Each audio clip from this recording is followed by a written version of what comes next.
What is going on, guys? Welcome back to the channel. I am back again with another video, and as y'all may be able to tell from the title of today's video, I'm going to be ranking every active weapon skill mod in the game of Last Day on Earth. This is a little bit of a personal ranking mixed with some advice, so if you're kind of wondering what active mods you should be targeting and what mods you should be investing in, then these are the mods I recommend investing in. Now, I do think it's worth saying that I don't think any of the weapon mods in the game are necessarily bad. It's just there's some that are really good and some that are not as good. So in today's video, I'm going to be ranking all 15 of them.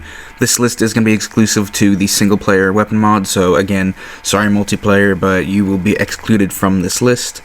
But that being said, let's just get right into the video. So starting up with number 15, I have the composite string on the bow. The bow itself is a pretty bad weapon, and the composite string makes it a little bit better, but not by much. All it really does is if you're closer to the enemy and you use it, it'll do more damage, and then if you're farther away, it'll do a little bit less. But I mean, it'll turn a shot that will do 10 damage, and if you're super close it can do 31. So I mean, if you have it, if you really want to craft it, then it's not a bad really option, but to be honest, I wouldn't recommend making it. Number 14, I have the improved revolver on the zip gun. What this weapon mod does is you push it and it will fire 2 shots rapid fire, because the way the zip gun works is push the button to shoot it, it'll wait a little bit and then shoot, and then you hit again, it'll wait a little bit and shoot.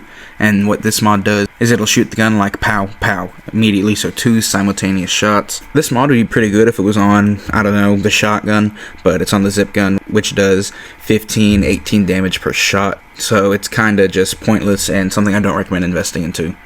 Number 13 might be a little surprising, and that's the AUTPL2 on the Scar. The Scar can be considered as one of the best weapons in the game, but the mod for it, not as much. What this mod is if you have a couple zombies lined up and you push the button for the active mod, it will shoot all the zombies that are lined up in the row, doing a crit damage. But the problem with this is there is rare occasions where the zombies are perfectly lined up for you to do it. So essentially what this mod does is it'll just do a crit to like one of the zombies, maybe 2 of them.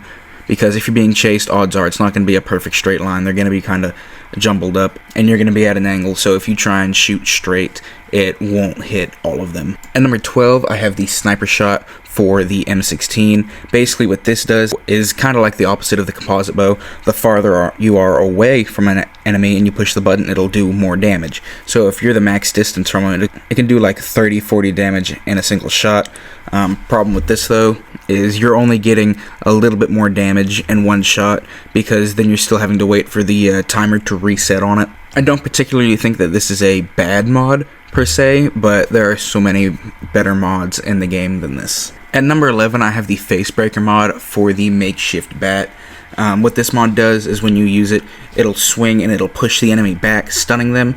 And this is good if you're in, say, I don't know, a yellow zone or a green zone and you're being chased by a couple too many zombies and you just want to push one back and stun them for a few seconds. It is pretty low on the list though, because it's not really something that you can bring into a location like Bunker Alpha, Bunker Bravo, the police department, the farm. And with how expensive it can be to craft some of these weapon mods, I really don't recommend doing it unless it's something, again, that you think will be useful to your playstyle. Plus, it doesn't help that the makeshift bat is kind of an uncommon weapon, not necessarily something that is your first choice no matter what point of the game you're in. I mean, if you have it, then you have it, great, use it. But I don't think anyone's necessarily excited to say, hey, I'm gonna go craft the Facebreaker mod for the makeshift bat, because that's what I want to do. Next up at number 10, I have the AUTPL2 for the VSS Ventores. What this mod does is it pretty much just gives a guaranteed crit for the VSS, so instead of doing, say, 60-70 damage, it can do about 100 damage depending on what other mods you have on it, which essentially just means that you can take out a Frenzy Giant in 5 shots if you're willing to wait. It's really not a mod that I'd say is overpowered, but if you have it, it's definitely worth investing into. Next up at number 9, I have the knife for the AK-47. This is a really kind of unique weapon mod, because what the knife does is it will do damage piercing through any armor that they have. I'm not exactly sure if it pierces through Genesis armor, I don't think it does, but if you face an armored zombie at, say, Bunker Bravo or the laboratory, say a zombie that has a shield, then this knife can pierce through the shield or through the armor, just doing a normal base damage attack. So it could do do like 20 damage instead of a normal 3 that it would do just by shooting at it. The only problem with this mod is it's really only good in specific niche spots with armored zombies, so it's not really something that you'll use when you're just regularly playing the game, but it is really good in those special niche areas. At number 8, I have the close red dot sight on the Glock 17. This weapon mod is essentially the mod for the makeshift bat face breaker, but instead of it being a melee weapon, it is on a much better weapon, being the Glock. So what it does is it'll push them back and then stun them for I think a second and a half, which is exactly what the facebreaker does, except you don't have to actually be super close to it and be able to use it. This is all in all a really good mod, and I think at this point in the list, the mods start where I would actually recommend if you have them to craft them. But the reason it is at number 8 is because there is just mods in the game that are simply better. At number 7, I have the Slugger with Thorns on the baseball bat.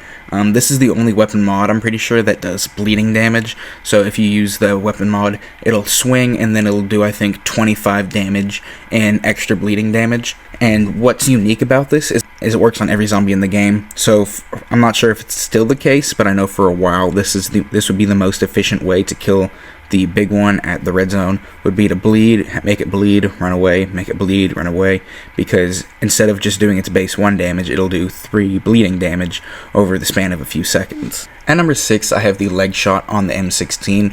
What this weapon does is if you push the button, it will shoot the zombie, and they walk significantly slower, so you have more time to shoot at them or swing a big melee weapon at them before they start running at you again. I think it cuts their damage completely in half. Now, this is a really good mod, but the reason it is this low is because this is the one for the M16, and I don't know about you, but personally, I see myself using the M16 significantly less than some other weapons in the game, so it's not really a mod that I get to use all that much. But all in all, it is still a very, very solid option. At number 5, I have the grenade launcher mod for the AK-47. This mod is basically just a watered down Milcore. If you push the active mod button, it will shoot a grenade at zombies, very, very similar to the Milcore, but instead of doing 200 damage like the Milcore, it'll do 100, and then I think it takes away, either an 1/8 or a 1/10 of the AK's durability. Plus, another thing about this weapon that kinda really sucks is it takes 40 seconds for it to finish recharging, so you'll shoot a grenade and then you have to wait another 40 seconds before you can shoot it again. And yeah, this mod can be good if you're at a point in the game where you don't have many Milcores and you're trying to do something like the Blackport PD, but after that, once you start getting a good stockpile of Milcores, you'll probably not use this weapon mod. Moving into the final 4, these 4 mods are the weapon mods that I find myself using on the daily. No disrespect to any of the other mods on this list, but these 4 are my favorite 4, the best 4. If you were to take anything from this video, it is that these 4 weapon mods are the 4 that you need to be focusing on getting first and crafting first, because they are the best mods.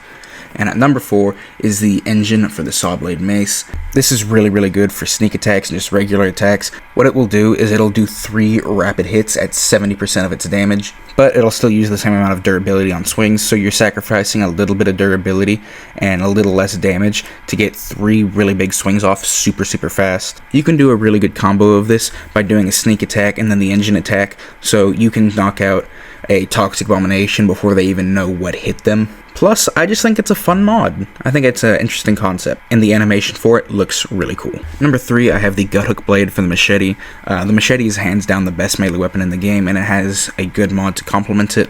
What this mod will do is it'll stab the enemy, making them swing slower. So if you're using the melee weapon Machete, you can stab them and start swinging at them to take down damage. And the zombie attacking you will swing slower. I think it swings at half speed, so you'll be taking half the damage if you use the Gut Hook Blade mod. At number 2, I have the Spread Shot for the shotgun. This mod is just so versatile. You can use it at pretty much any location if you're trying to clear out a horde of zombies at Bunker Alpha, if you're trying to knock out the horde when you're fighting the witch, if you're trying to use it for waves at the police station, pretty much any time you're just trying to destroy a big group or a horde of zombies, this weapon mod is perfect for it. Honestly, I like it a little bit more than the Milcore because shotguns are significantly easier to find, and you don't have to blow yourself up in the process. So it's much safer than the grenade launcher or grenades or the Milcore, and it's just easier to find and easier to use. And number 1, my favorite active weapon skill mod in the game is the leg shot for the Glock. As I'd mentioned before, it's pretty much the same mod as leg shot in the M16, where it'll slow down the enemies for a couple seconds, but the reason it's so much higher than the M16 on this list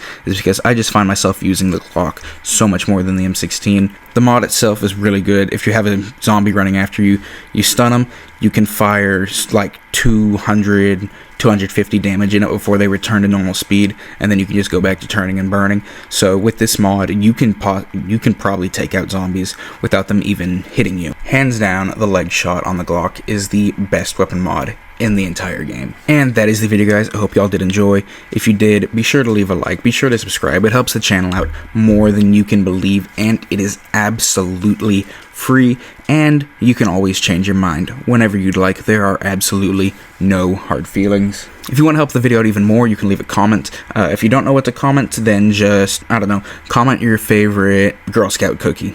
As always, link for the Discord is in the description. If that is something you're interested in, be sure to go check that out. If you guys ever have any questions about the game, you can leave them in the comments down below, and I will do my very best to answer every single question that I can to the best of my ability. But, I mean, yeah, anyway, that is all for me. I hope you guys all have an amazing rest of y'all's day. I'm out. Peace.